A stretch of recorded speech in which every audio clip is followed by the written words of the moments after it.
Polemik ijazah Joko Widodo memasuki babak baru. Setelah kepolisian menyatakan ijazah Presiden RI ke-7 asli, kini giliran Roy Suryo CS dilaporkan atas dugaan pencemaran nama baik. Meski demikian, Roy Suryo CS masih bersikeras pada pendiriannya bahwa ijazah Jokowi itu palsu. Bahkan, dia kembali menunjukkan ke publik hasil Error Level Analysis atau ELA. Tidak hanya itu, Roy Suryo CS juga kerap menyeret nama Dian Sandi Utama atau DSU, Kadek PSI yang mengunggah ijazah Jokowi di media sosial. Menurutnya, Dian Sandi juga bisa dipidanakan. Joko Widodo ketika diperiksa pakai Error Level Analysis, pakai ELA. Hasilnya apa? Rusak. Jadi ini bukti sudah ada rekayasa. Masa orang membuat ijazah kayak origami, foto-fotonya ditempel-tempel begitu kan? Iya. Ya silakan aja dia mau geret, dia mau ngapa-ngapain. Emang saya takut sama dia? Tidak ada saya disusul sama Pak Jokowi, saya hanya nggak akan saya hapus sampai mati, nggak akan saya hapus itu. Assalamualaikum warahmatullahi wabarakatuh. Kita jumpa lagi di Trilogi, Tribun Lombok, Dialog dan Inspirasi. Kali ini saya sudah bersama Bang Sandi. Ya. Oh, ini superstar kita ini. Bang Sandi Utama, Dian Sandi Utama. Ya, selamat pagi. Sehat Bang? Sehat-sehat, alhamdulillah. Wah, ini sudah artis dari Lombok ini. Artis politik ya. Lagi rame aja kan? Lagi rame ya. Ini Tribuners soal ijazah, polemik ijazah Presiden ke-7 Joko Widodo kembali menimbulkan perdebatan hangat di negeri ini. Dan salah satu aktornya kita datangkan hari ini. Salah satu aktor yang bikin panas perdebatan ini. Bang Sandi, ya. Apa aktivitas sekarang Bang? Selamat pagi penonton Tribuners. Ya. Hari ini kan saya masih kerja seperti biasa. Tidak ada yang berubah walaupun peristiwa-peristiwa yang ada di Jakarta ini sedang memanas. Ya tentu saya bekerja beraktivitas seperti biasa. Tadi malam saya balik ke Lombok dan saya diminta untuk datang sini, kita datang. Mungkin apa yang harus kita bisa jelaskan, kita siaplah untuk menjelaskan. Saya terhormat sekali nih Bang Sandi pulang ke Lombok. Asli Lombok kan? Ya, saya seperti yang teman-teman ketahui, saya memang sekolah SD, SMP, SMA sampai kuliah pun kan di Lombok. Belakangan ini memang karena saya juga kan baru selesai melangsungkan pernikahan. Jadi saya lebih banyak itu Jakarta sekarang. Oh, Jakarta. Karena banyak yang bertanya, ini Bang Sandi ini siapa sebenarnya? Tiba-tiba muncul di arena perdebatan politik negeri ini. Orang Lombok tiba-tiba muncul, apa istilahnya itu, menjadi aktor, salah satu tokoh di situ. Bang Sandi hari-hari kerjanya apa Bang? Saya masih urus lembaga sama ada bisnis kecil-kecilan lah ya. Seperti yang teman-teman ketahui, saya masih tetap di lembaga lingkungan hidup itu, yang Blue Green Indonesia. Blue Green Indonesia. Nah, kalau soal politik, lembaga semacam apa itu? Itu lembaga pemerhati lingkungan hidup. Pemerhati lingkungan hidup. Kita kan banyak bekerja sama dengan lembaga-lembaga internasional kan. Untuk membuat satu laporan, kegiatan dan lain-lain. Dengan perusahaan-perusahaan juga ada. Tapi kalau soal lembaga itu, karena itu bagian terpisahkan dari yang sedang terjadi, biar itu tidak masuk ke dalam persoalan itu gitu loh. Tapi, jadi biarin aja. Masih aktif di kader PSI? Ya, saya masih aktif. Ketua DPW masih? Saya menjabat. Tahun 2023 itu sebenarnya kan saya sudah ditarik ke DPP. Sebelum Pileg. Ya, sebelum Pileg 2024 itu, 2023 itu kan saya udah ditarik ke DPP. Jabatan terakhir saya itu adalah Korwil Bali Nusra. Wah, ada Pak Korwil ya. Ya, di Korwil Bali Nusra. Jabatan terakhir. Karena SK itu belum dicabut, karena ntar lagi kongres kan. Mungkin nanti bisa jadi saya masuk dalam keputusan DPP, bisa juga tidak. Tetapi kalau bagi kami itu di PSI ya, sepanjang tidak dicabut KTA itu ya kita tetap kader PSI. Saya sudah melalui begitu panjang lah di PSI ini kan waktunya. Sudah 3 kali pergantian kepemimpinan. Ada Grace Natali, ada Giring Ganesa, ada juga sampai ke Kaisang. Sudah 3 kali. Kalau sekarang keempat itu, ya inilah. Kalau misalkan ya ada pemimpin baru, ya saya 4 pemimpin sudah di PSI. Jadi masih tetap stay di sini lah ya. Mungkin kalau untuk di Lombok saya cukup jarang ya. Jarang, Karena saya kebanyakan di Jakarta sama di Kalimantan. Oh, Kalimantan. Ya. Oke, siap, Project siap, siap. project lembaganya kan juga di Kalimantan kan. Siap. Tapi kader PSI masih lah aktivitas kepartian masih. Aktivis aktif kepartian masih, bahkan sebentar lagi ini mungkin besok atau lusa saya udah di Solo karena kan kongresnya di Solo tanggal Oh, 19. Oke, siap. Itu bocoran ketumnya siapa itu? Tetap Kaisang atau ada yang lain? Kalau dengan sistem yang sekarang kan one man one vote itu, Oke. atau satu orang satu suara itu, ya kita tidak bisa memastikan karena kan dipilih secara online. Iya. Pemilihnya 187.000 lewat HP kan ditanya itu. Iya. Siapa yang akan dipilih yang akan jadi ketum yang mencalonkan diri kan ada 3. Nah, kalau Pak Jokowi aja tidak berani memastikan dirinya terpilih apalagi Mas Kaisang kan. Tapi kalau saya sendiri memang saya merekomendasikan kawan-kawan orang-orang yang pernah berada di bawah kepemimpinan saya dulu yang tercatat sebagai kader ya pilih Mas Kaisang. Nah, Mas Kaisang ketum yang saat ini ya. Untuk saat ini Mas Kaisang. Oke. Tapi saya nggak bahas soal PSI hari ini, Mas Andi. Saya mau bahas yang masih heboh ini soal ijazah.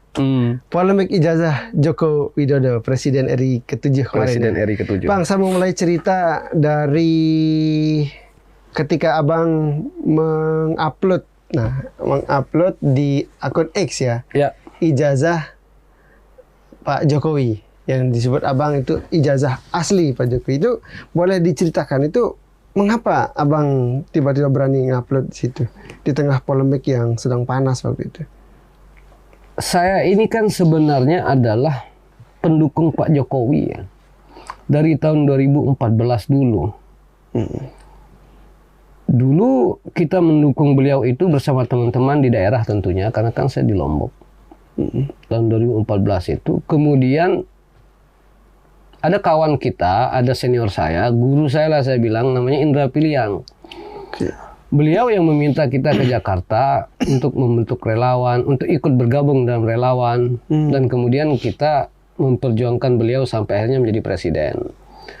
Selesai itu kan saya menetap dulu di Jakarta. Tahun 2019 pun sama, kita tetap berada di barisan Pak Jokowi. Kemudian sampai berakhir itu kita kan tidak berbicara soal ini soal politik apa tidak. Tetapi kita melihat Pak Jokowi sebagai seseorang lah gitu ya. Bagi kita-kita ini yang cukup peduli terhadap Indonesia. Kemudian setelah selesai menjabat itu, beliau seperti menjadi bulan-bulanan. Oke, setelah selesai jadi presiden. Setelah selesai menjadi presiden. Beliau seperti menjadi bulan-bulanan. Bahkan kalau dengan bahasa kasarnya diolok-olok lah gitu kan. Oke.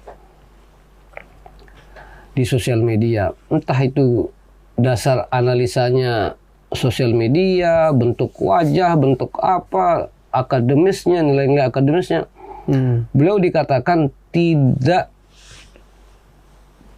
lulus UGM. Itu yang terjadi perdebatan sepanjang tahun 2025 itu yang saya ikuti, yang betul-betul saya ikuti. Dari mulai Januari, Februari, Maret itu. Akhirnya berkas-berkas lama yang dulu sempat saya obrolkan dengan salah satu orang yang juga salah satu kepala dinas di Lombok itu, Pak Andi Pramaria. Saya buka kembali gitu loh. Saya buka kembali dan saya melihat Pak Andi Pramaria ini siapa? Pak Andi Pramaria ini kawan kuliahnya Pak Jokowi kan. Oh, oke. Nah, saya melihat tidak benar informasi-informasi yang beredar. Oke. Cenderung mereka tidak berdasarkan data yang betul-betul bisa dipertanggungjawabkan lagi dia. Akhirnya pada bulan Februari itu saya melakukan independent research. Saya kesana kemari mencari tahu tentang benar nggak ini semua yang dibicarakan orang-orang ini. Ya terutama pentolan-pentolannya itu ya kelompok-kelompok yang teman-teman juga ketahui lah. Di situ ada Roy Suryo kan, ada Dr. Cipa. Kemudian belakangan ini kan barulah muncul nama Parismon gitu. Parismon sendiri kan dulu dosen di Unram juga kan. Zaman-zaman saya kuliah itu dosen di Unram. Kecurigaan-kecurigaan mereka terhadap kuliahnya Pak Jokowi itu saya rasa tidak memiliki dasar yang kuat.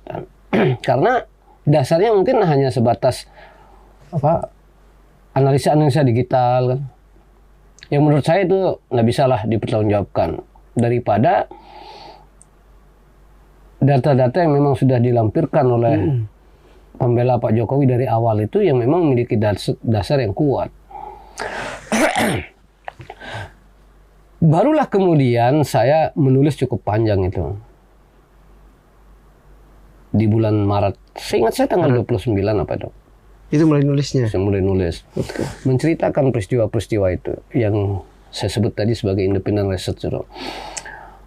Tanggal 1 April itu saya memposting ijazah itu, yang kemudian ramailah sekarang disebut sebagai bahan analisa dasar dari teman-teman yang menggugat itu. Saya lihat terakhir sudah 8,5 juta ya.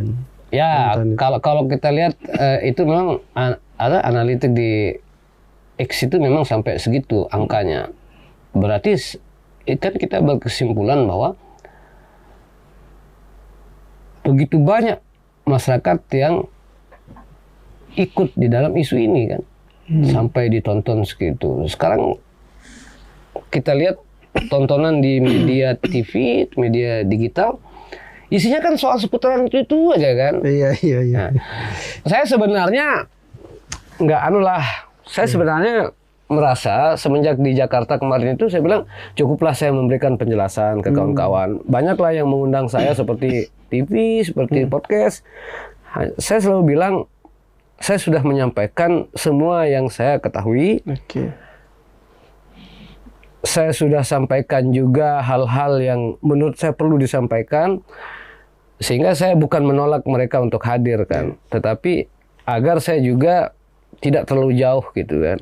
Untuk nimbrung di dalam persoalan ini. Nah, kalau di Tribun kemarin saya dihubungi karena saya memang penting untuk menyampaikan sesuatu setelah Pak Roy Suryo misalkan atau kawan-kawan yang lain, setiap kali mereka keluar dari pemeriksaan selalu nama saya yang disebut, ya kan? Iya. Bahwa saya sampai tadi malam itu Mas. Sampai tadi malam, sampai acara. Kan tadi saya ditelepon sama salah seorang yang juga menjadi narasumber tadi malam yang mengatakan bahwa kayaknya Pak Roy Suryo ini memang menargetkan abang betul. Dia bilang kan begitu kan? Padahal abang nggak di situ kan? Iya, saya tidak di situ. Saya juga mohon maaf juga sama teman-teman iNews yang sempat menghubungi saya yang saya belum bisa berkesempatan hadir. Ya, dia bilang sepertinya memang abang yang harus ditembak sama mereka kan. Dia bilang begitu, abang yang harus dikorbankan. Saya sih jawabnya begini ya. Itu kan maunya Roy Suryo, bukan maunya hukum. Hukum, oke. Nggak ada masalah bagi saya. Karena begini, Mas. Semua yang saya lakukan itu dalam keyakinan saya adalah satu hal yang benar. Saya sedang membela orang yang dituduh pertama tidak pernah SMA, tidak pernah menginjakkan kaki di UGM, tidak pernah masuk kuliah, tidak pernah KKN, tidak pernah wisuda. Dengan data yang saya punya, yang saya yakini kebenarannya. Apa persoalan kemudian saya mengatakan bahwa Pak Jokowi itu sudah lulus dan ini ijazahnya kan begitu. Yang kemudian Pak Jokowi pun mengakui bahwa itu memang ijazahnya kan. Tapi Anda dianggap menyebarkan data pribadi sampai undang-undang ITE kan mereka. Saya rasa kalau itu sih tidak terpenuhi unsur itu. Kenapa? Karena saya pernah bertemu dengan salah satu mantan Kabar Eskrim di salah satu acara tentunya. Beliau mengatakan begini ke saya. Kalau data yang sudah dipublikasi sebelumnya, kemudian kita publikasi lagi, maka dia sudah tidak menjadi dokumen privat katanya. Dokumen pribadi. Sama seperti misalnya Pak Roy Suryo tadi malam, misalnya satu contoh ya, Pak Roy Suryo tadi malam, beliau menunjukkan ijazahnya di TV. Kan? Itu memang atau KTP lah. Misal contoh ini kan kita mengilustrasi. Misal Pak Roy Suryo tadi malam menunjukkan ijazah atau KTP-nya di TV. Maka ketika beliau memposting itu secara sadar gitu ya, diposting oleh ulang, tidak terpenuhi unsur itu sebagai dokumen pribadi itu. Kalau orang memposting itu ulang. Kenapa? Karena sudah diposting sebelumnya kan gitu. Di media. Di media. Nah, ijazah Pak Jokowi ini sudah banyak diposting. Dari tahun 2022 itu sudah diposting. Posting di mana itu, Bang? Di beberapa media, itu juga yang saya lampirkan di penyidikan di Polda Metro Jaya, Pak. Ini berita tahun 2022. Ini link YouTube yang memuat acara tahun 2023. Ini menampilkan ijazah Pak Jokowi. Anda tinggal klik, kelihatan, saya bilang. Diceklah sama penyidik kan. Yang kemudian menjadi barang bukti saya. Jadi bukan Abang yang pertama berarti ya? Bukan saya yang pertama, udah banyak itu yang memposting ijazah itu. Dan postingan terkait ijazah itu, mohon maaf aja, oleh orang-orang yang memang memiliki kemampuan dalam menganalisa ijazah. Bukan seperti yang hari ini, yang comot sana, comot sini, lalu mengatakan itu palsu. Ada salah satu orang namanya Pak Sinambela itu, Joshua M. Sinambela Joshua itu. Sinambela. Siapa itu, Bang? Salah satu dari ahli forensik yang mengatakan bahwa ijazah Pak Jokowi itu asli kan. Ada. Buka aja nanti Joshua M. Sinambela itu ada kok. Ijazahnya pun ada. Yang saya posting itu kan ijazah Pak Jokowi agak miring kan. Maksudnya fotonya itu nggak presisi gitu, seperti hasil scan. Kalau Pak Joshua itu justru seperti hasil scan yang beliau posting sebelum saya mempostingnya. Tapi beliau kan posting di halaman web sendiri, bukan di X. Ya. Nah, kalau saya yang posting kan agak miring kan, posisinya agak miring begini kan. Nah, jadi kalau itu dianalisa, ya miring juga lah hasilnya, ya kan? Orang yang di Pak Roy Suryo itu kadang-kadang juga beliau itu agak gimana? Misalnya satu contoh. Kalau ini di scan presisi, ya kelihatan lah hasil scan-nya bagus. Tapi kalau ini di scan agak miring begini, ya tentu kan kabur-kaburan. Iya. Karena tidak presisi pas. Karena tidak presisi gitu loh. Tapi Abang ijazah itu asli kan? Ya seperti yang ditanyakan sama Pak Roy Suryo waktu di acara salah satu TV itu, saya tanyakan lagi 100 kali Anda tanyakan, 100 kali saya akan jawab asli. Kenapa? Karena pernyataan awal saya kan tidak bisa ditarik bahwa itu tidak asli. Kalau saya katakan asli pertama kali sampai 1000 kali pun tetap asli. Ditanya lagi ya tanya lagi. Saya tanya aja asli lagi. Saya jawab asli lagi kan. Nggak bisa lah ditarik. Itu kayak orang debat question jadi. Nggak bisa ditarik itu pernyataan saya. Udah lah kalau saya bilang asli gitu loh. Iya, bisa dipertanggungjawabkan lah Bang. Iya. Nah, saya lanjut tadi sedikit itu ya biar lebih komprehensif. Kemauan Pak Roy Suryo dan kawan-kawan ini itu kan dari perspektif hukum sudah dianalisa juga oleh orang juga yang memang memahami cara kerja hukum. Jadi tidak bisa dia paksa-paksakan mau demo 1000 orang, 1 juta orang, tidak bisa sepanjang hukum menganggap itu tidak menyalahi aturan atau melanggar undang-undangnya kan. Nah kalau sekarang penyelidikan yang dilakukan oleh Polda Metro Jaya misalnya mengatakan bahwa saya salah, ya saya bisa berbuat apa? Saya memang bersalah kan begitu. Iya kan? Tapi kalau Polda Metro Jaya sampai hari ini mengatakan bahwa apa yang saya lakukan itu sesuai dengan laporan Pak Jokowi misalnya, bahwa saya memang tidak melakukan saya, mereka juga harus terima dong. Kalau mereka berusaha menggeret saya, ya itu soal lain. Tapi kan begini saya bilang, saya itu tidak setuju dikatakan dikorbankan ataupun dikambing hitamkan. Tidak ada itu di dalam rumus hukum seperti itu. Kalau Anda bersalah, ya menurut hukum Anda bersalah. Ya kan? Bukan dikorbankan atau dikambing hitamkan. Itu yang saya tidak setuju dari awal. Ya kalau memang menurut hukum saya ini bersalah, ya saya bersalah kan gitu. Jangan dikait-kaitkan bahwa saya akan dikorbankan. Tidak ada dikorbankan tuh. Lagi pula kan saya sudah jelaskan apa yang saya lakukan ini di luar daripada koordinasi dengan partai, apalagi dengan Pak Jokowi misalnya begitu kan. Iya, itu banyak juga yang... Jadi gimana saya dikorbankan sama Pak Jokowi orang saya tidak berkoordinasi dengan Pak Jokowi kan begitu. Gimana itu? Ya, sebelum posting itu Abang pernah koordinasi apa istilahnya bertemu gitu ada pertemuan kemudian disuruh sama Pak Jokowi? Tidak ada saya disusul sama Pak Jokowi, saya hanya bertemu dengan Pak Jokowi itu di acara partai tahun 2022 dan 2023. Salaman pun nggak pernah orang waktu itu ada ratusan orang di dalam satu gedung kan, ada satu acara partai rakernas itu Kopdarnas, ada Kopdarnas ada rakernas juga itu. Salaman pun nggak pernah sama Pak Jokowi ini. Gimana saya mau disuruh? Nah, kalau sekarang mereka bilang saya dikorbankan sama Pak Jokowi, dikorbankan dari mana? Orang dikorbankan itu kalau dia disuruh, lalu dia dijerumuskan, itu dikorbankan. Ini orang nggak pernah disuruh kok dikorbankan, apalagi bilang dikambing hitamkan. Emang siapa Roy Suryo itu mau kambing hitamkan saya? Ya kalau dia salah, salah sendiri dong. Kenapa dia harus korban-korban saya? Ini apa merasa digeret-geret kayaknya ini? Ya silakan aja dia mau geret, dia mau ngapa-ngapain. Emang saya takut sama dia? Nggak ada saya urusan sama siapapun. Yeah. Saya bilang sama waktu saya ketemu sama beliau itu di acara salah satu TV, Pak. Dia kan bilang begini sama saya, masih ingat betul kalimatnya. Dia bilang, nanti itu yang akan jadi tersangka sampean. Kalau kami itu akan bebas. Dia bilang. Kadang-kadang juga Pak Roy Suryo ini ngomong. Gini maksud saya. Lalu hukum ya? Gini maksud saya. Kalau beliau cermat membaca laporannya Pak Jokowi itu di dalam surat yang dikirimkan oleh Polda Metro Jaya, itu kan ada peristiwa, ada lokus deliktinya.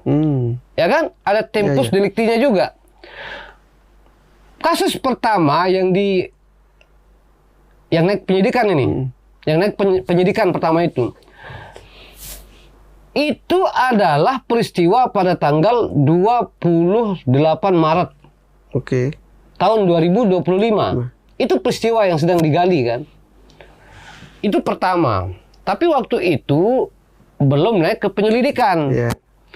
Setelah naik penyelidikan, peristiwa kedua itu adalah pada tanggal 22 Januari 2025. Ya kan? Entah apa itu, tapi kan itu banyak beredar di sosial media kan. Yang kemudian menyeret 12 nama. Peristiwa yang saya berada di dalamnya itu adalah 1 April. Kan saya tulis itu 1 April itu. Iya, kan ijazah asli itu. Kan belum dihapus itu. Nggak akan saya hapus sampai mati, nggak akan saya hapus itu. Bagaimana saya masuk dalam peristiwa 28 Maret dengan 22 Januari sementara saya itu melakukannya tanggal 1 April. Ayo, bagaimana? Iya. Itu maksud saya, beliau itu kadang-kadang nggak teliti juga membaca itu. Saya kan baca ini, bahwa saya dipanggil oleh Polda Metro Jaya, ini kan nanti ketiga kalinya jadinya. Tapi panggilan saya pertama itu nanti pada tanggal 21 Juli ini. Oh, mau dipanggil lagi Bang? Panggil lagi minggu depan. Untuk kasus yang mana? Yang tanggal 22 Januari. Saya tidak tahu itu peristiwanya yang di mana tanggal 22 Januari, tapi kan tertulis di situ. Ya, yang berarti yang laporan Pak Jokowi atau laporan Pak Jokowi. Ya, nanti itu kan tertulis di sana pada tanggal 22 Januari. Tetapi kan polisi di dalam melakukan penyidikan itu dan penyelidikan, mereka kan melakukan pengembangan. Ya kan, mereka melakukan pengembangan. Sepanjang yang saya tahu, saya pasti akan sampaikan. Jadi saya ingin sampaikan di sini untuk Roy Suryo dan kawan-kawan, janganlah seperti orang hanyut. Orang hanyut kan megang apa saja untuk narik-narik apa aja gitu. Jangan seperti itu. Ayo gentle. Saya di depan mereka waktu acara itu saya sampaikan, saya pertanggungjawabkan lahir batin. Tidak pernah lari saya. Teman-teman tahu saya semenjak jadi ya kita bilanglah aktivis jalanan dari kabupaten ke provinsi sampai ke nasional, nggak ada saya lari. Beberapa peristiwa hukum kita lalui. Ancaman intimidasi tidak pernah kita hindari. Ayo kita tarung. Saya bilang ke mereka, saya lawan. Bahwa kemudian nanti ke depan ada persoalan-persoalan yang memungkinkan kita untuk masuk ke dalam persoalan-persoalan hukum, ya tentu saya juga tidak bisa tinggal diam dong. Iya. Ya saya lawan. Mau bagaimanapun caranya, ayo. Kan saya sudah sampaikan kemarin di media itu. Mau sampai kapanpun ayo. Asalkan satu hal. Problem ini selesai, masalah isu ijazah ini selesai, dan kalian jangan lagi ingin menjatuh-jatuhkan Pak Jokowi di sini. Kami sebagai pendukung itu nggak bisa tinggal diam dong. Kita lawan kan. Berarti niat abang posting itu untuk membela Pak Jokowi? Iyalah, kita ingin membela Pak Jokowi. Seperti yang saya sampaikan tadi, kan beliau itu jadi bulan-bulanan orang kan? Di sosial media itu boleh satu orang yang bicara, sebagai influence-nya, kemudian diikuti kan ribuan-ribuan lain. Oke. Pak Rosio mengatakan palsu misalnya, atau Dr. Tipa mengatakan palsu, atau Pak Rismon dan lain-lain, kan diikuti oleh pengikut-pengikutnya. Iya, iya. Mungkin beliau dengan bahasa yang akademis, bahasa yang baik gitu, tapi kan di bawah tidak bisa dikontrol. Dia bilang Jokowi pembohong lah, Jokowi penipu lah, Jokowi DO macam segalanya. Nggak bisa kita terima yang begitu-gitu. Makanya kita lawan yang di atasnya. Masa kita berdebat dengan ribuan orang, akun-akun tidak jelas itu juga kan? Kan begitu maksud saya. Siap. Dengan ya kan kita tidak melawan mereka secara fisik kan? Iya. Dengan argumentasi juga. Argumentasi ya. Seperti yang saya sampaikan beberapa kali itu, bahwa memang saya ini memiliki data-data terkait hal itu cukup detail lah, cukup komprehensif.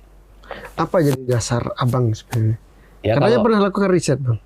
Iya kan, sebenarnya kan tidak juga disebut riset. Oh, oke. Penelitian. Kita mendalami lah gitu, penelitian. Bukan skripsi ya? Skripsi itu pun sudah saya pegang dari awal itu. Pegang dalam arti kita lihat gitu kan. Walaupun ada yang berbentuk digital, ada juga yang berbentuk analog. Sebenarnya kan abang sebelum memposting itu kan punya dasar keyakinan. Oh iya Melakukan telaahan berarti kan? Iya dong. Katanya sempat keliling beberapa daerah untuk mengkaji keaslian, membuktikan keaslian ijazah itu. Itu ceritanya karena yang bisa meyakinkan saya untuk menyatakan bahwa Pak Jokowi itu betul diterima di UGM itu pada saat itu memang salah satu, saya sebut orang tua lah ya, karena orang tua teman saya kan. Beliau itu tidak satu angkatan dengan Pak Jokowi. Tidak pun satu jurusan gitu dengan Pak Jokowi. Tetapi beliau adalah mahasiswa UGM. Nah, di dalam penerimaan kedaulatan rakyat itu nama beliau ada di situ gitu loh. Itu koran deh. Ya seperti koran kan, seperti koran itu. Nah, beliau sampaikan, ini nama saya, ini nama Pak Jokowi, dia bilang gitu. Itu makanya saya keliling-keliling cari orang itu. Saya kenal pun sebenarnya bukan kenal lama sama anaknya itu, tapi dari sosial media. Kan sosial media ini dia hubungi kita kan. Iya. Bapak saya aja, ini ada kok namanya gitu. Terus saya tanya, majalah itu masih ada? Masih ada sampai di rumah, silakan aja kalau Mas Dian mau gitu. Tapi kan itu kenang-kenangan orang tuanya, kan nggak mungkin saya bawa. Ya saya foto lah gitu. Itu awalnya. Itu di mana? Daerah mana? Di daerah Jawa Tengah juga. Jawa Tengah juga ya? Di Semarang kan. Di Semarang. Oh. Nah, dari data itu kemudian dikumpulkan. Saya kumpulkan. Terus saya juga ada bertemu dengan teman-teman kuliahnya Pak Jokowi kan, yang memang satu kelas. Direkomendasikanlah sama Pak Andi kan. Iya. Ini coba tanya-tanya juga kan, beliau sampaikan biar sumbernya tidak hanya satu orang gitu kan. Beliau kasih petunjuk. Sampai akhirnya kita menemukan data-data yang dimiliki oleh UGM bahkan. Kenapa itu kita tahu dimiliki UGM? Karena memang sudah disampaikan lebih dulu kan. Soal biaya kuliah, soal register apa segala macam. Itu di lembar pendaftaran itu ada nama Pak Joko Widodo, abang temukan? Ada Pak Joko Widodo namanya di sana. Itu kan nomornya, terus nomor kelulusannya.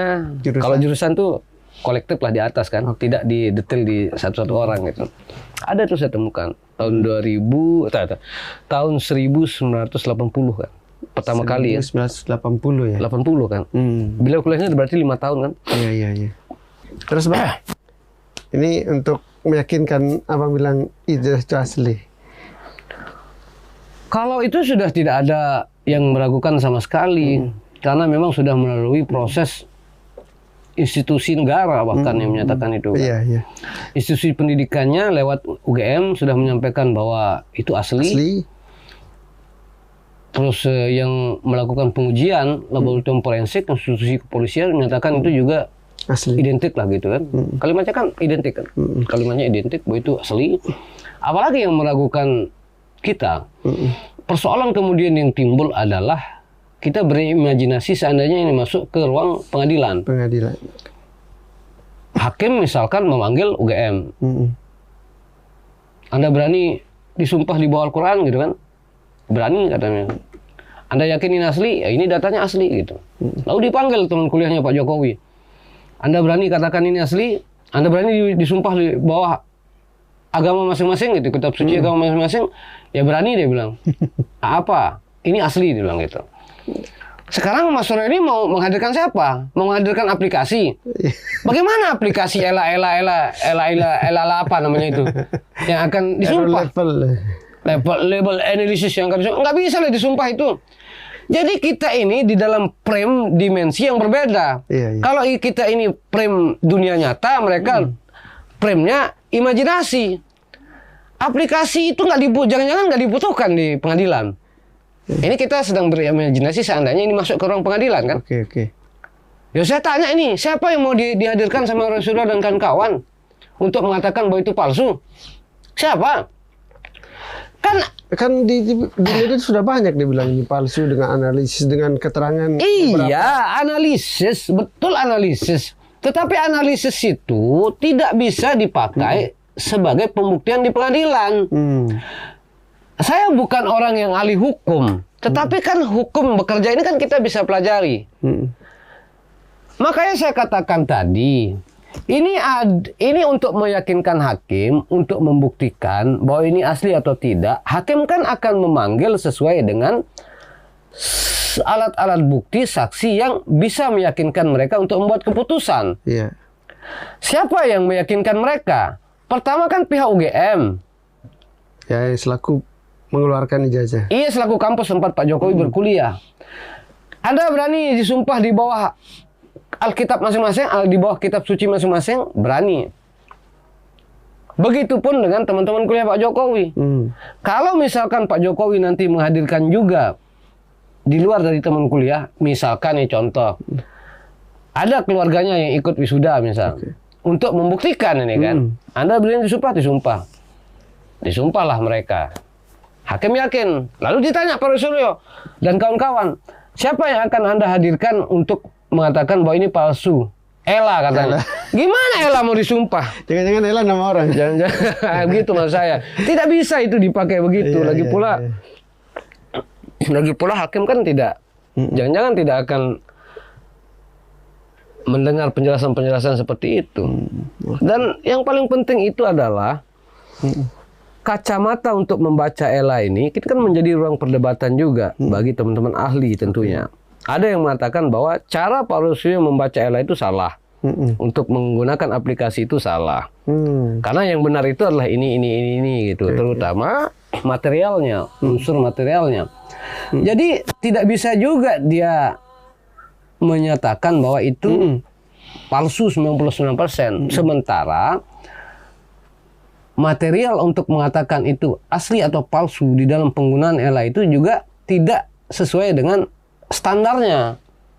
Ya kan? Pertama soal dia harus mendapatkan itu langsung dari foto yang memiliki kualitas sekian. Kedua, bentuk objeknya itu harus begini.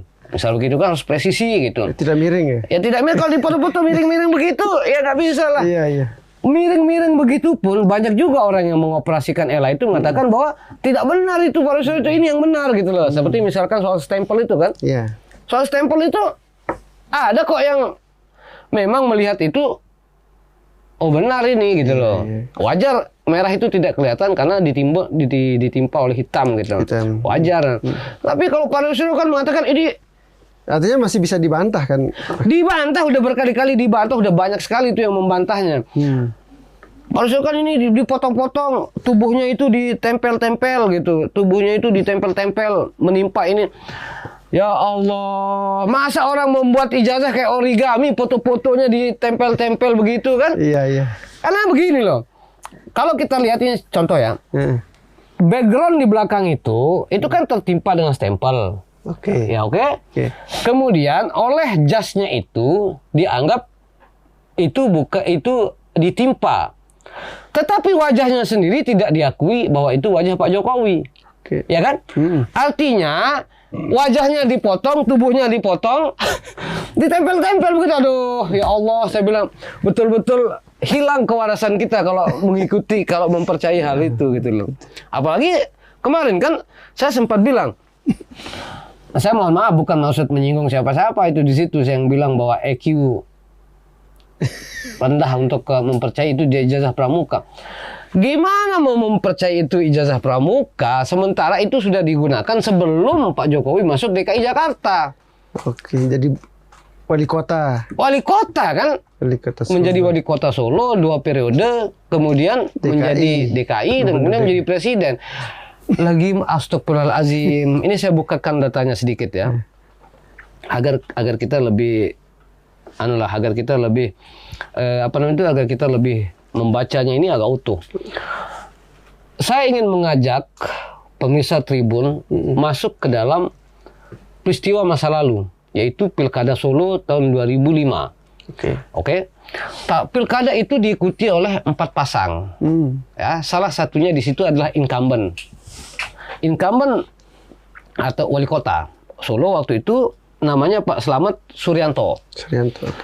Pilkada Solo 2005 itu disebut juga perang UGM. Ya, bahkan salah satu kompetitor Pak Jokowi pada saat itu adalah yang kemudian menjadi ketua Kagama Solo. Perang UGM maksudnya alumninya. Alumninya, okay. 4 pasang itu adalah UGM. Oke. Maksud saya gitu. Iya. Bukan 4 pasang, tapi orang-orang kalaupun tidak calon wali kota minimal calon wali kotanya gitu mas saya. Iya. Misal contoh Pak Ahmad Purnomo kan yang ikut kompetisi pada saat itu calon wali kotanya namanya Pak Ahmad Purnomo. Oke. Pak Ahmad Purnomo ini S1, S2, S3 itu UGM, Pak. Ya. Wakilnya dulu waktu itu namanya Pak Aistar Yuliadi. Diusung oleh PAN. Yang notabene ketuanya adalah Pak Amin Rais. Amin Rais, oke. Ketua PAN. Yang juga alumni UGM. Ya kan? Kemudian ada Hardono dan Pak Gusti Dipo Kusumo. Itu UGM. Yang saya sebut tadi bahkan menjadi ketua Kagama Solo. Ketua alumni UGM Solo. Kemudian ada Apex Hadi dan Pak Jokowi dan Pak Apex Rudi itu yang juga UGM kan? Pak Jokowi UGM. Bayangkan situasinya, Anda bertarung UGM, ya mahasiswa UGM bertarung menjadi calon wali kota, dan Anda menggunakan ijazah palsu. Masuk akal nggak? Apa Anda nggak dihabisi sama kompetitor Anda? Belum, waktu itu udah ada isu ijazah palsu berarti? Ya tentu tidak ada dong. Tapi maksud saya, masuk akal nggak Anda akan bertarung dengan alumni UGM, ya? Alumni UGM, dan Anda tidak pernah kuliah di UGM gitu loh, mengaku-ngaku sebagai alumni UGM, kan nggak masuk akal. Itu maksud saya bilang bahwa ini sebenarnya nggak masuk logika yang dikatakan itu. Lalu setelah Anda lulus, setelah Anda selesai menjabat 2 periode itu, masuk ke DKI, Gubernur DKI. Pilkada DKI ini Pak bukan seperti pilkada biasa. Pilkada DKI ini Anda seperti memenangkan gubernur dengan 4 wali kotanya. Kan ada Jakarta Barat, Pusat, dan Utara. Dan Bupati Kepulauan Seribu. Itu Anda memenangkan kompetisi itu loh. Dengan berbagai dinamika yang ada di DKI. Pusat. Anda menjadi gubernur di DKI itu Pak, Anda siap-siap disorot oleh 550 anggota DPR. Anda akan disorot oleh media karena kantor pusat media nasional itu di sana semua. Anda akan berhadapan dengan politisi-politisi nasional. Yang arah angin ini sudah diketahui oleh politisi itu. Dan Anda maju menggunakan ijazah pramuka, masuk akal nggak? Dan pilkada DKI itu terasa sampai Lombok gitu. Waduh, pilkada DKI ini Pak menjadi seperti orang mencari presiden juga kan, panasnya gitu loh. Nggak masuk akal lah itu. Makanya saya katakan isu-isu ijazah Jokowi tentang pramuka itu betul-betul nggak masuk akal sama sekali menurut saya. Kopi dulu Bang, biar nggak terlalu panas. Siap. Oke, ini soal argumen saintifik yang diberikan oleh Surya dan kawan-kawan lah kan. Nah, tapi saya masih menarik Bang dengan apa yang lakukan tadi menelusuri Pak Jokowi itu untuk membuktikan, memperkuat argumen ini kan, sampai menelusuri di mana KKN-nya, kemudian ada sebelum ijazah itu ada skripsi Jokowi Widodo juga saya lihat di X itu kan. Itu gimana ceritanya Bang? Saya pertama kali mengupload foto Pak Jokowi KKN itu kemarin kan. Tapi data itu sebenarnya saya sudah dapatkan lama. Tapi kenapa kita cicil-cicil? Karena kan isu-isu yang istilahnya kan berubah-berubah kan. Iya. Ketika yang dipersoalkan ijazah, kita posting ijazah. Ketika yang dipersoalkan KKN, kita posting KKN. Bahkan seandainya nanti dipersoalkan yang lain, kita akan posting juga. Skripsi juga itu, Mas? Skripsi itu kan memang sudah diposting oleh salah satu ahli forensik jauh sebelumnya kan. Bahkan Pak Rismon katanya yang mengirimkan skripsi itu adalah beliau juga kan, Pak Rismon Joshua Sinambela itu. Jadi saya tidak masuk kalau soal skripsi. Nah, saya hanya menyampaikan waktu itu bahwa ada peristiwa-peristiwa zaman dulu yang sebenarnya kita juga harus masuk ke dalam pendekatan sejarah yang saya sampaikan itu, bahwa cara memahami peristiwa itu tidak bisa dengan peristiwa hari ini gitu loh. Iya. Termasuk tentang ijazah itu. Kalau zaman dulu Ela Ansi gitu ya. iya sih. Zaman dulu, Pak.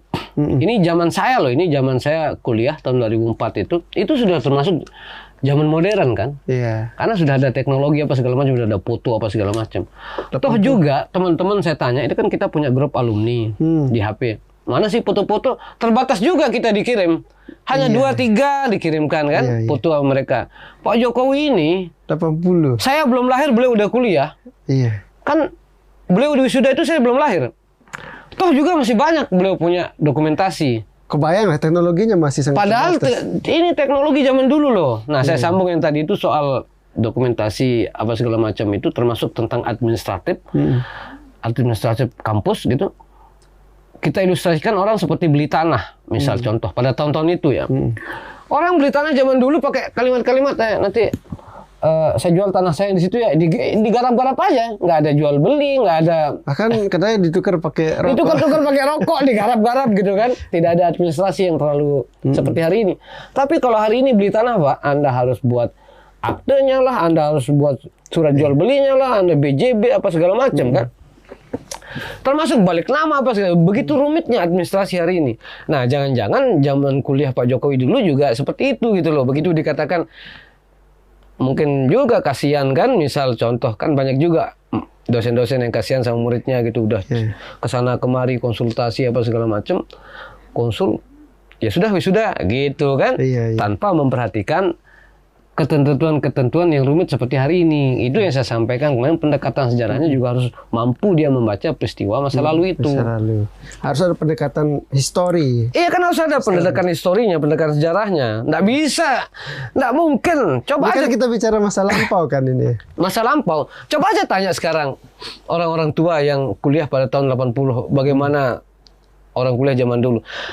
Mereka nggak akan serumit hari ini. Iya. Nggak akan. Zaman dulu itu gini loh. Misal katakan Pak Jokowi tidak mungkin lulus karena IPK-nya sekian, misal gitu kan. Ya mereka kan tidak, mereka membaca peristiwa itu hari ini loh. Zaman dulu orang dapat 1,8, 1,9 itu udah bagus. Dapat 2 nilai IPK 2 itu udah bagus zaman dulu. Nggak bisa dipakai sekarang. Kalau sekarang kan kita sudah surplus 3,5, udah nangis-nangis mahasiswa. 3,6 nangis. Bahkan 4 hampir lebih. Udah mau 4 aja IPK sekarang kan? Iya. Kalau zaman dulu itu dapat 2 itu udah bagus zaman dulu. Karena ketat ya, sangat. Coba sekarang cek IPK saya di teknik sipil itu. Saya pernah dapat IPK 1,8 loh. Maksudnya IPS-nya, IP semesternya. Pernah saya dapat 1,8. Biasa aja kita, nggak ada kita seperti. Kalau anak sekarang dapat IP 1,8 nangis-nangis mungkin kan? Nangis, stres ya. Beda-beda zamannya lah Bang. Beda zaman. Iya. Berarti memang nih Bang Sandi sudah menelusuri juga sampai sejarah bertemu orang-orang yang kuliah sama Pak Jokowi juga gitu. Saya berani menyampaikan itu di media nasional, saya tentu pasti berani mempertanggungjawabkan. Nah, yang jadi pertanyaan juga itu Bang, soal kalau ini saking detailnya diteliti kan, soal ejaan namanya kan, aja Jokowi sama ejaan lama di Jokowi. itu juga kita lihat baca di media juga jadi biar nggak template kita membahasnya, kan memang sudah saya jelaskan bahwa gimana mau menyalahkan orang ejaan nama itu dikasih sama orang tuanya kok begitu kan gitu. Iya. Kalau J ya pakai J, kalau DJ ya pakai DJ gitu. Nggak bisa itu argumentasi yang menyerang Pak Jokowi yang sangat lemah, yang tidak berdasar gitu. Kalau kan kita bisa cek sekarang pada tahun 1900 di bawah 1980. Ada nggak orang Jawa misal gitu, kita sebut Jawa ya. Ada nggak orang Jawa yang awalnya harusnya menggunakan DJ untuk mengganti J itu dengan J? Banyak. Jailani, tetap dia pakai Jailani, nggak pakai DJ Lani misal gitu. Joko begitu pun, yang namanya Joko banyak yang pakai J langsung. Gimana mau membahas itu? Kalau Anda katakan Pak Jokowi palsu karena menggunakan ini, berarti jutaan orang palsu dong pada saat itu kan gitu. Nggak bisa lah, itu nggak masuk akal dong. Ini kan namanya barang panas, semua hal dikritisi. Iya, semua dicari-cari gitu. Tapi makanya saya katakan serangan terhadap Pak Jokowi ini dimentahkan satu persatu dengan berbagai bukti-bukti kuat yang akhirnya mereka pun lompat-lompat gitu loh. Ini dijawab selesai, ini jawab selesai, ini jawab selesai, terus gitu. Pak Jokowi kan sampai bilang, berarti kalau ini seperti ini ada agenda gitu, ada agenda politik. Karena yang mereka tahu, karena yang mereka kejar bukan kebenaran, ya kan? Tetapi semua hal yang mengaitkan tentang Pak Jokowi itu harus betul-betul dihancurkan gitu. Pak Risman tuh pernah sempat keceplosan itu, menyampaikan bahwa keluarga Pak Jokowi harus dihapuskan di politik Indonesia. Ya kalau sudah begitu ngomongnya itu bukan bukan lagi penelitian akademik, itu udah politik itu. Politik ya. Sudah dibatasi, udah pokoknya. Iya. Sudah pokoknya. Kalau sudah begitu tuh udah bahaya itu. Sudah tidak bisa berubah lagi argumen. Siap, Bang. Kan juga sekarang tadi malam Bang Profesor Sopian juga dihadirkan di YouTube-nya juga ya. Oke, Bang, soal argumen ini kan masih berlanjut terus. Akan saling bantah-bantahan juga, termasuk yang Profesor Sopian mantan Rektor UGM juga dihadirkan, diwawancarai juga itu ya. Mantan ya? Mantan Rektor UGM katanya kan. Oke. Menurut Abang gimana? Ini kan tim teman Surya juga masih mencari juga kan. Bahkan ada yang ijazah yang temannya. Artinya ini belum selesai nih. Itu kan katanya. Bang Sandi bilang gini, tapi teman-teman juga mencari juga itu. Gini. Pernyataan dari mantan Rektor UGM itu kan seperti yang disampaikan oleh Pitra Ramadhani tadi malam, bahwa itu kan dipotong-potong. Kita tidak tahu keaslian dari pernyataan itu seperti apa. Beliau sebagai mantan rektor tentunya tidak bisa juga berbeda pernyataan dengan rektor hari ini. Karena datanya kan sama. Data tentang kuliahnya lah, data tentang nilai-nilai akademisnya lah, bayar kuliah apa segala macam, termasuk tentang dokumentasi wisuda. Itu kan tidak bisa beliau berbeda pendapatnya dengan rektor yang sedang menjabat. Karena basis data-datanya sama, ya kan? Yang kedua soal apa tadi? Yang disampaikan oleh siapa tadi? Profesor Effendi. Ya nggak bisa itu nggak bisa. Profesor Effendi tadi malam bilang DO gitu Bang. Sekarang begini, bagaimana Anda mengatakan orang itu DO, ya? Sementara orang yang menyaksikan beliau itu sudah itu masih hidup semua. Kalau orang DO itu adalah orang dikeluarkan, tidak mengikuti wisuda, kan itu DO. Tapi kalau orang wisuda, ini kan orang wisuda Pak, artinya dia sudah menyelesaikan semua kewajiban kampusnya, akademisnya, ya kan gitu.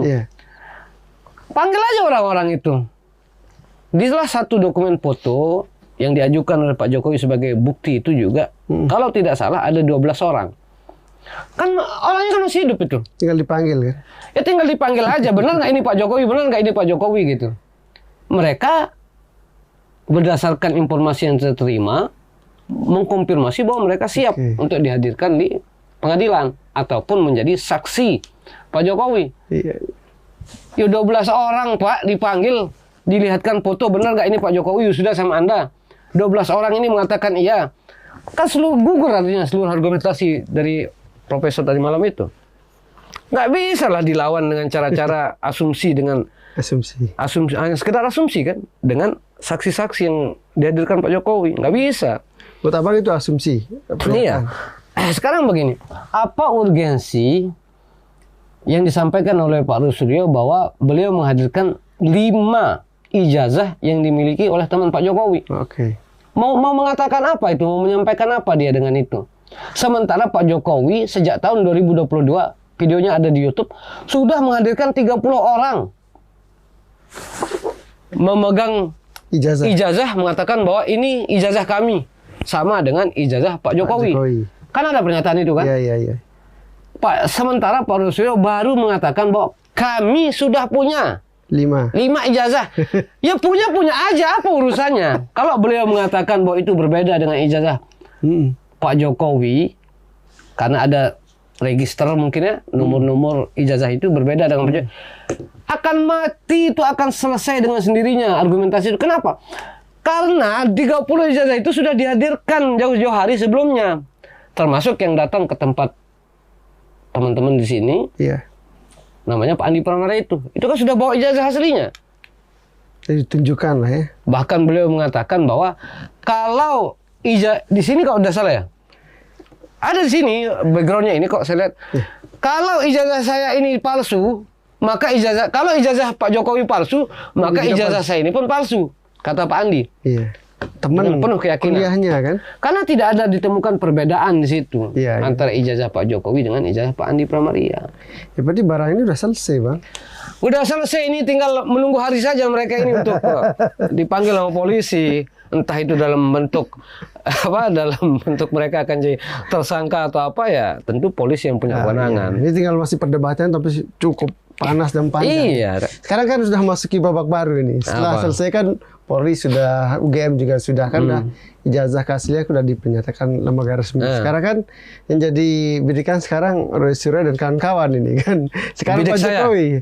Enggak, Pak Jokowi yang laporkan kan gitu. Menurut Abang gimana tuh? Pencemaran nama baik lah gitu. Begini Mas, kita ini tidak bisa melihat Pak Jokowi ini sebagai person atau masyarakat sipil biasa ya dalam peristiwa ini. Tetapi kita juga harus melihat ketika beliau melakukan itu satu upaya yang beliau lakukan, upaya hukum yang beliau lakukan juga dalam rangka menjaga harga diri beliau. Bayangkan Mas, jangankan Anda menjadi seorang presiden ya, Anda menjadi seorang gubernur saja, Anda lagi tidur-tidur santai dengan keluarga dituduh ijazah palsu, Anda kan marah. Ya kan? Sementara ini orang, Pak Jokowi ini, baru beberapa bulan kemarin, itu Kementerian Pendidikan yang ngurus soal ijazah ini, itu pembantu beliau kan, secara hierarki pemerintahan. Ribuan kampus negeri itu tanda tangannya ada di beliau, rektor-rektornya. Kemudian Anda dituduh ijazah palsu, Anda kan marah, ya kan? Makanya saya katakan di beberapa kesempatan ini karena ketersinggungan jangan-jangan Pak Jokowi ini, sehingga melakukan upaya seperti ini. Dijelaskan baik-baik. Silakan Anda tanya ke UGM. Silakan Anda tanya siapapun teman-teman kuliah saya.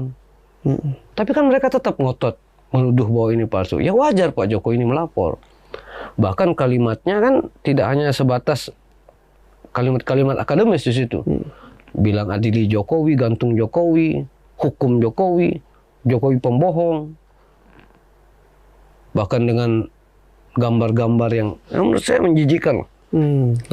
Wajar kan orang marah. Saya ini seorang presiden loh, diginiin sama orang-orang seperti ini gitu. Kecuali Anda datang baik-baik ke rumahnya, Pak, saya ingin sekali melihat ijazah Bapak.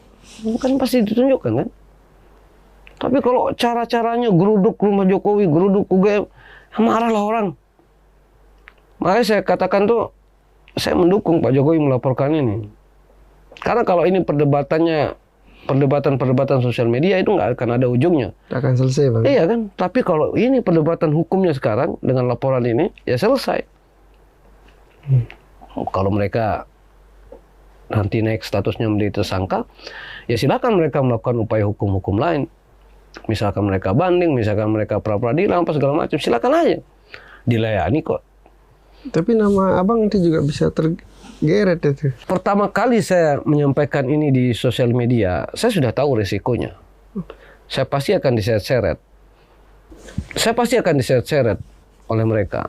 Tetapi seperti yang saya sampaikan tadi, silakan aja mereka menyeret saya. Saya layani. Persoalannya kemudian apakah saya bersalah menurut hukum apa tidak, itu kan saya bisa membuktikan. Dan Abang sudah kuat. Oh, tadi. kita sudah siapkan itu. Bahkan nanti ke depan saya akan menyiapkan kuasa hukum apabila memang ini tidak akan bisa selesai hanya dengan menjawab-jawab di sosial media kan. Iya. Saya kan pasti akan menggunakan jasa kuasa hukum. Oh, siap. Abang, ini masalahnya kayaknya ini kan tidak akan selesai dalam waktu singkat. Iya. Menurut Abang itu, dan masalah ijazah kan udah selesai kemarin, polisi sudah UGM sudah selesai lah, tapi masih berpolemik. Ini memang ada apakah ada, ini kan sebelum Abang bilang tadi arena politik, apa ini ada kaitan agenda besar di balik ini? Kan hari ini Pak Jokowi juga berstatement ada agenda besar di balik isu ijazah palsu ini. Kalau Pak Jokowi menyampaikan hal itu, tentu itu bukan sebatas pernyataan-pernyataan biasa. Karena beliau ini adalah Presiden RI 2 periode. Tentu basis datanya kuat. Ya, beliau juga punyalah pasukan-pasukan yang mampu membaca atau kawan-kawan diskusi yang mampu membaca ini arahnya kemana gitu. Kalau beliau mengatakan ini ada agenda politik, ya betul, saya percaya itu agenda politik. Yang kemudian kalau kita melihat hari ini itu kan untuk pertarungan politik 2029 barangkali kan. Barangkali, oke. Ya, kita menganalisa pernyataan Pak Jokowi itu, walaupun saya memang sudah menyampaikan itu beberapa hari sebelumnya, bahwa ini kan bagian dari rangkaian serangan terhadap Pak Jokowi. Yang saya menyampaikan itu beberapa hari sebelumnya, bahwa ini dalam rangka menggerus pengaruh politiknya Pak Jokowi. Oke. Serangan-serangan ini kan kita bisa melihat ke orang-orang terdekat. Pak Jokowinya, Mas Gibrannya, terus Pak Bobi, termasuk nanti ke depan mungkin akan dicari-cari kesalahan dari orang-orang lain yang dekat dengan Pak Jokowi.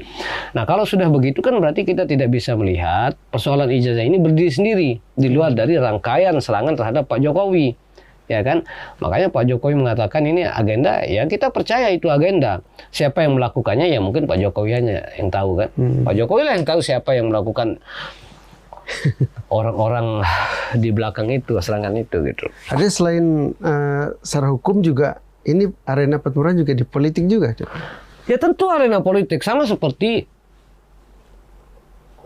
isu Purnawirawan kemarin yang disampaikan oleh Purnawirawan untuk untuk memakzulkan Mas Gibran. Itu kan arena politik itu, karena hukumnya kan tidak ada.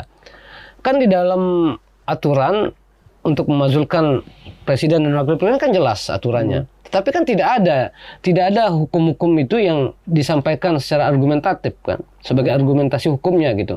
Tidak ada yang disampaikan misalnya melakukan korupsi apa segala macam. Tetapi yang disampaikan justru adalah argumentasi politiknya. Ya kalau disikapi secara politik, ya inilah realitas politiknya. Tidak ada DPR yang menyambut itu kan. Berarti berkaitan semua ya, berarti antara ijazah, antara isu pemakzulan, antara ijazah, antara isu korupsi, antara isu tambang, antara isu pemakzulan, itu semua berkaitan semua itu. Itu berkaitan yang agenda semua besar, itu yang disebut sebagai agenda besar. Padahal tidak ada satupun di sana yang membuktikan bahwa Pak Jokowi terlibat. Kan tidak ada. Mereka katakan bahwa Pak Jokowi punya kapal namanya Iriana Jokowi. Mana ada itu? Mereka katakan Pak Jokowi yang punya izin tambang. Aduh, bohong semua itu, tidak ada itu semua itu. Makanya katakan semua yang berkaitan dengan Pak Jokowi selalu dicari-cari sampai akhirnya masyarakat itu seperti ingin, bagi mereka kan, ingin mempercayai bahwa itu adalah kerjanya Pak Jokowi. Padahal Pak Jokowi ini dari Sabang sampai Merauke begitu banyak prestasinya. Termasuk di Lombok tempat kita ini berdiri ini. Apa Bang? Ya kan ini Pak Jokowi yang bangun ini jalan-jalan yang besar ini. Kan itu di zaman Pak Jokowi. Jalan lingkar, terus bendungan-bendungan, terus sirkuit Mandalika, itu kan hasil karya Pak Jokowi itu. Ini jangan-jangan untuk melupakan hasil karya yang begitu besar itu, dipakailah isu ini untuk mendelegitimasi itu kan. Ya, kita nggak terima lah, dan kita nanti akan melakukan upaya-upaya untuk membangkitkan memori tentang semua yang dilakukan oleh Pak Jokowi. Iya, iya, Memori iya. kan kita sematkan beliau itu sebagai Bapak Pembangunan dan Infrastruktur. Siap Bang, siap. Cara melawan itu nanti kita siapkan. Biarkan aja ini dulu bergulir, nanti kita Iya. tembak pakai itu lagi gitu. Apa ini maksud dari pembicaraan Abang sama Pak Jokowi waktu minta maaf? Oh enggak. Itu ya?